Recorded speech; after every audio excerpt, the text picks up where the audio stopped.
The beautiful southeast Queensland coast features plenty of top dream destinations with clear blue waters and plenty of fun activities. But today I'm here to compare the Gold Coast and the Sunshine Coast and help you make the difficult decision on where to go. I've personally been living in the area for over 30 years and I've lost count at the number of times I've stayed in each.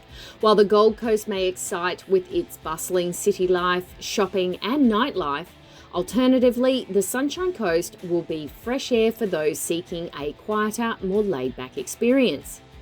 But since that's not all you need to do to choose between them, let's dive deeper into my thoughts and comparisons between the Gold Coast and the Sunshine Coast.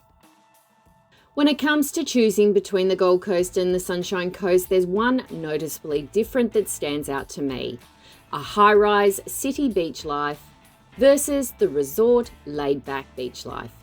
This means for those seeking an urban adventure, the Gold Coast offers a big city feel with plenty of shopping, dining and entertainment. But if you're after a more relaxed escape, the Sunshine Coast has countless resort-style beaches to unwind and disconnect. Ultimately, it all comes down to what kind of holiday experience you're after and the things to do. But if you're looking for somewhere without the crowds, then you won't find that at either, especially in the holidays. So which do I prefer? Honestly, I love staying at both, but I'll choose between them based on prices, walking distance from the beach and from my accommodation, or if I'm after a particular experience. Surprisingly, there's a distance of 180 kilometres and 2 hours drive time between them, so it's not completely out of the question to enjoy a bit of both, within reason. As for the pros and cons of each, I have the following, starting with the Gold Coast pros. The Gold Coast is renowned for its lively social scene, bustling with nightclubs, bars and restaurants, perfect for those seeking entertainment. With 57 k's of stunning sandy beaches and excellent surfing conditions, it's a haven for beach lovers. Home to the highest concentration of theme parks in the Southern Hemisphere, offering endless fun for families and thrill seekers. A comprehensive transport network including buses, trains and light rail, making it easier to navigate. From golf courses to World Heritage nature reserves, there's no shortage of activities for tourists. As for the cons, the Gold Coast suffers from heavy traffic, particularly during peak tourist seasons and daily work congestion. There's a higher concern about crime, which can affect the overall experience. Popular areas can be overcrowded, especially in the high season, which might detract from the experience. The popularity of the Gold Coast can lead to higher costs for accommodation and the activities. Some areas are heavily urbanised, which might not appeal to those looking for a natural setting. Moving over to the Sunshine Coast, the pros start with, for its laid-back, peaceful atmosphere, ideal for those looking to relax and unwind. Offers a stunning scenery including national parks and uncrowded beaches, ideal for nature lovers. Less crowded and more family orientated, making it a great choice for those with children. The region is home to a diverse ecosystems and a wealth of wildlife. And it features charming local galleries, tours, water sports, markets and cultural events that highlight its unique character. Over to the cons. The Sunshine Coast is not my favourite place for public transport, but it has been getting better over the years. Hopefully with the light rail in the next few years, it'll be heaps better, but it makes a car more of a necessity in the meantime. Offers a quieter nightlife scene, which might not suit those looking for vibrant evening entertainment. While it has some charming local shops, it lacks the extensive shopping malls found in larger cities. And during peak seasons, finding available lodging can be challenging, as the region is popular with tourists, leading to high demand. So which one is more expensive to visit? Unfortunately, vacations can be pricey on both Gold Coast and the Sunshine Coast, especially during peak seasons and long weekends. However, don't let that discourage you from planning a fabulous holiday. I tend to look for deals on accommodation and plan my itinerary based on the many free activities and attractions that remain constant throughout the year. Apart from that, I find the prices are lower if I stay a block or two away from the beach, and it only takes 5 or 10 minutes to walk there. Optioning for cheaper motels instead of the high-rise apartments and resorts can also help keep the prices down. When it comes to tours and activities, the Gold Coast is definitely more on the higher scale with theme parks and tours, or at least they have a lot more on offer that you can do in a short period of time. As an example, you can spend 3 days just in Surfers Paradise alone and completely fill your days. But that's not to say the Sunshine Coast is short on things to do, and I'll go through the activities more later on. In the end, if you're on a budget, there are always ways to make it cheaper, depending on what you plan to do. You're lucky that both the Gold and Sunshine Coast have got their own airport. The only difference is the Sunshine Coast Markoola Airport offers only domestic flights, and the Gold Coast Coolangatta Airport handles international and domestic flights. This means you'll more likely need a connecting flight to the Sunshine Coast, whereas the Gold Coast will give you plenty more direct options. However, while most of you will book a flight straight through, I would like to offer a third option of the Brisbane International Airport to get to either the Gold Coast or the Sunshine Coast. It's only 1 hour away from each, and therefore you can easily hire a car at the airport or use shuttles to your final destination. While this does take longer to transit, there are more flight times and I always find cheaper prices available. In the end, please ensure you look at all the options before you're booking anything. When it comes to travelling, everyone has their own preferences and habits, and I'm a big fan of hiring a car or taking my own to any destination I visit. This way I can go wherever I want and do whatever I like without relying on public transportation or organised tours. However, when it comes to comparing Gold Coast versus Sunshine Coast, I think there's less of a need for a car on the Gold Coast with their tours and public transport. With that said, this is not a universal rule, as everyone's goals for their trip can differ when it comes to time and how much you want to see. Plus, if you're planning to visit the Glasshouse Mountains on the sunny coast or the hinterland on the Gold Coast, there are limited options without a car. So if you have a clear plan on everything you want to see and do during your stay, hiring a car may still be worthwhile. The Gold Coast and Sunshine Coast both have public transportation networks that provide reliable options for tourists and residents. This is run by TransLink, and it's the same system running throughout southeast Queensland, including Brisbane.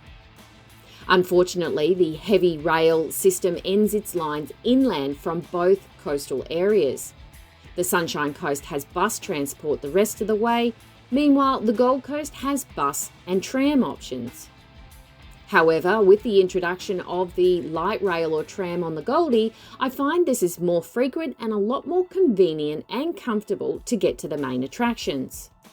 But payments for each can be done with a Go card, and the introduction of smart ticketing with your credit card or Visa debit is growing, and you can almost do this everywhere a tourist will want to go.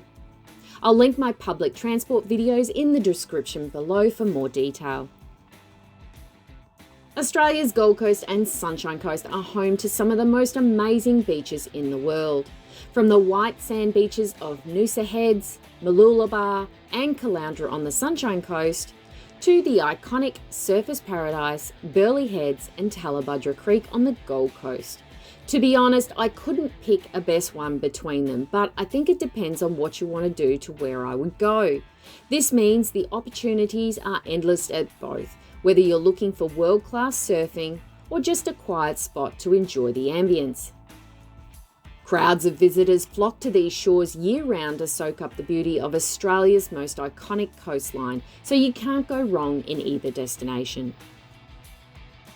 As the capital of Queensland, Brisbane serves as a central hub for anyone exploring southeast Queensland, which includes the Sunshine Coast or the Gold Coast.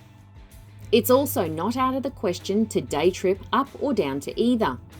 But as for who is closer, it takes roughly between 1 hour and 20 minutes and 2 hours to get from Brisbane City to arrive between Caloundra and Noosa, which is the southern and northern point of the Sunshine Coast. Whereas it takes between 40 minutes and 1.5 hours to get to the Gold Coast anywhere in between Southport and the border of New South Wales at Coolangatta. Therefore, the Gold Coast is marginally closer, but I don't think it's enough of a difference to veto one over the other because of it. The Gold Coast has organised tours, free activities, hiking and wildlife options catering to every adventure seeker for both indoor and outdoor activities.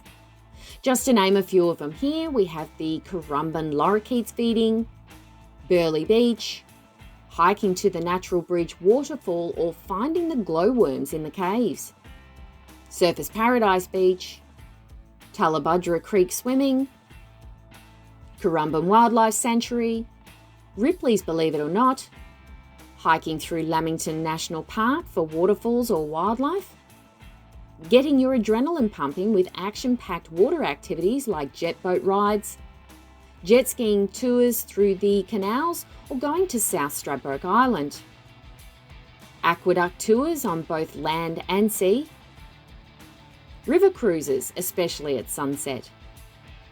Otherwise, you can relax and marvel at the stunning Q1 high-rise observation deck, the highest beachside view in Australia, or even getting better with the Sky Point climb experience around the outside of the same building. Putt-putt or mini golf centres, indoor skydiving at iFly, several theme parks to choose from like Wet n Wild, SeaWorld, Dreamworld and Movie World, whale watching, which is seasonal between June and October, and helicopter flights along the coastline. Alternatively, on the Sunshine Coast, you may have fewer options for organised tours, but that won't leave you with a lacking of things to do with some of these options. Beaches like Kings Beach, Moffat, Noosa, Mooloolaba or Maroochydore. Whale watching, the Mount Coolum hiking trail. Aussie World is a smaller theme park but easily accessible than that of the Gold Coast. Swimming hole at Condalilla Falls or completing the whole trail for the waterfall. Sea Life Sunshine Coast. Balloomba Creek Falls is one of my favourite swimming areas.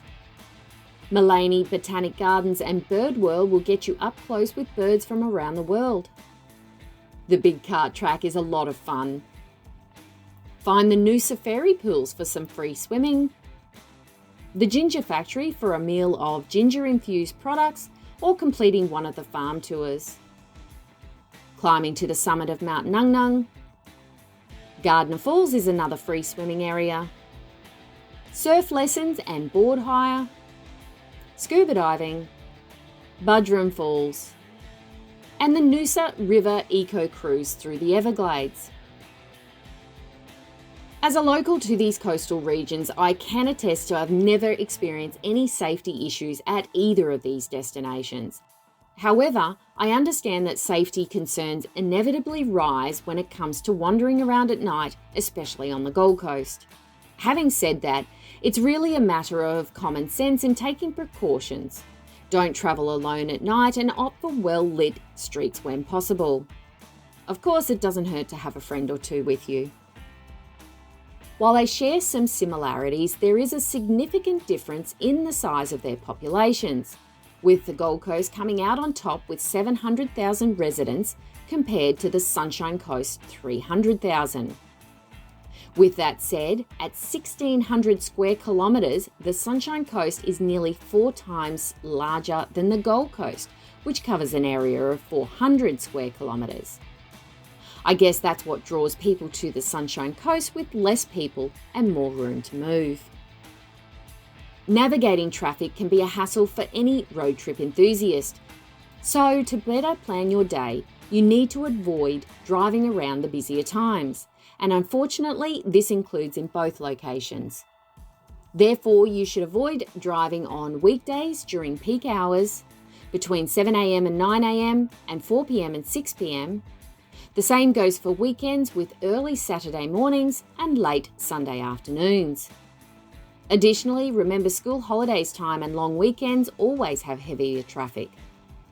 Planning your trip ahead is smart, so allow extra time to account for potential delays.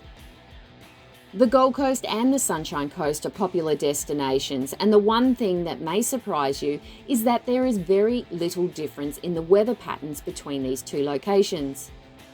The best news is they both receive an average 300 sunny days in the whole year.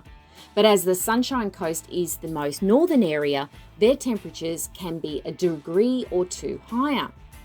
Summer runs from December to February with warmer and rainier seasons. This can get really hot and humid and not always the best time to travel. Winter from June to August is a great time to visit, but the beach doesn't have as many people and fewer people in the cooler waters. My favourite time to travel is on the shoulder season. This includes autumn from May to March and spring from September to November. With better temperatures that are still great for water sports, you can definitely tick everything off your list and not be overly sweaty throughout the day. I think any ages can find what you're looking for on both the Sunshine Coast and the Goldie. With that said, the Gold Coast will draw a younger crowd for the active nightlife in bars, restaurants and outdoor dining options. Probably even more evident as one of the big schooly locations to stay in Queensland, which are Year 12 students finishing school. That doesn't mean an older person can't enjoy the Gold Coast, quite the opposite actually. There are areas like Burleigh Heads, Tallabudra and Coolangatta where you'll see the family and older generations stay and still have a fabulous time. But if I was staying anywhere between Surface and Broadbeach, I don't walk around too late at night to avoid the heavy drinkers. As for the Sunshine Coast, while you'll see plenty of younger people enjoying the surfing lifestyle here, I often see more families, couples and older generations when walking the streets. I'm still not wandering around too late at night, but it's perfectly fine walking back and forth from your restaurant in the evening. The beautiful coastal regions of Queensland are some of the most pristine in the world, but potential hazards may be lurking in the waters. While the Sunshine Coast and Gold Coast are relatively safe from stingers and jellyfish, it doesn't mean that they're not unheard of. Some can be dangerous, with some species capable of inflicting painful stings or even more severe health consequences. It's always best to check with the lifeguards, always swim between the flags and never swim alone or at night. Now I hope after all of that you've chosen the best place for you to visit. But if you're looking for more in-depth resources on what to do, please click here for either one of my videos on the Gold Coast or the Sunshine Coast. Otherwise, thanks so much for watching everyone, and I will see you for the next one.